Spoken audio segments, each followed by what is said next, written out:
Hi there, this is Alison from Freddie Loves Crochet, and today I'm going to show you how to crochet these gorgeous little flowers onto existing posts of stitches that you already have. So instead of having to crochet them and sew them on, we can crochet them directly onto our work. This is on a little mini bag that I've done, and just at the top I've finished them off next to the handles, which I think looks really nice. So first of all, you need to be working on some pre-existing rows of double crochet in the US term or treble crochets in the UK term. So they're nice tall posts because we need to be working around some posts for these. So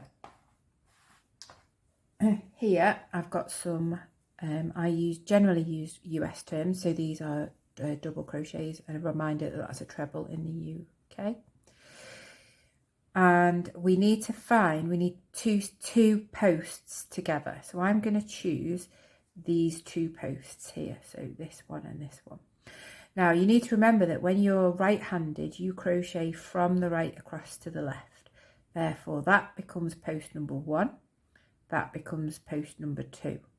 If you're left-handed, you work from this side, work from the left over to the right. So that becomes your post number 1. And that becomes your post number 2. I'm right-handed, so I'm going to be doing it the right-handed way, but if left-handed, all you need to do is reverse those instructions. So we need to start with post number 2. So out of these two, that is that one for me because I'm right-handed. If I were left-handed, it would be that one. So post number 2, put my hook in. I've already got a slip knot on my hook ready just to make a slip knot onto there. So what we're going to do now, we're going to make 3 petals and secure them all to this post. So we're going to chain 2, 1, 2, and then we're going to make 2 double crochets, or which is a treble in the UK, around the post. So it's handy to sort of bend your work over like that so you're not getting the back of it in the way. So there's 1, there's 2, and then we're going to do, we have to shove them up a bit because we've got quite a lot to fit on here. Do another chain 2 and then slip stitch it in for your first petal. Okay, so there's my first petal. I want to try and do that another 3 times from here. Sorry, another 2 times, so you've got 3 in total. So another chain 2, 1, 2,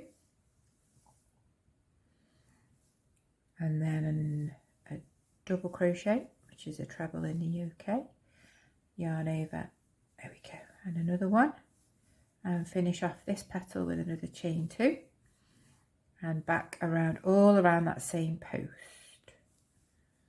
And finally we'll do one more. If you didn't want to do 3 petals, you don't have to, but for this tutorial we'll do 3.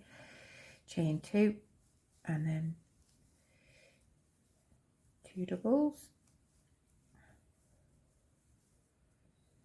1, 2, and then finally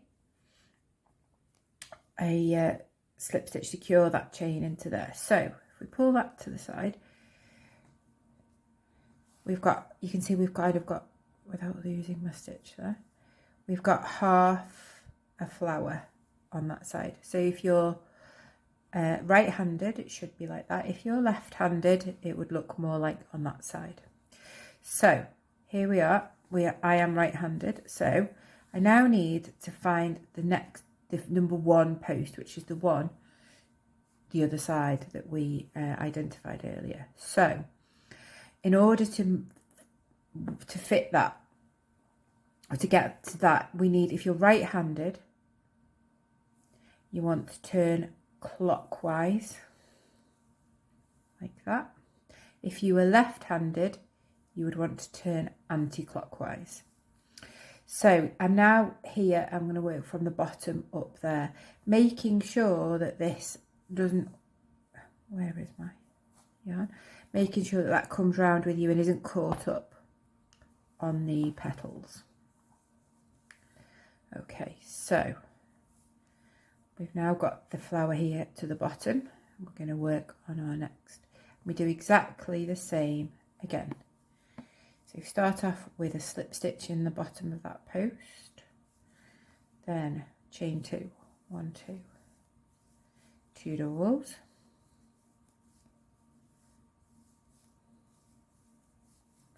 and then another chain 2 and into that post, chain 2, 2 doubles, and another chain 2, and then slip stitch it back onto the post, and hopefully just shove them up a bit. We've got a little bit of room left for the last one. 1, 2, 2 doubles and chain 2, and then secure that down there. I'm gonna just fasten off my yarn. Pull that through. Then straighten everything up. You'll see you've got a lovely little flower directly crocheted onto your piece of work, and that's all it takes. If you enjoyed today's tutorial, please do hit the subscribe button, and I'll see you soon. Bye now.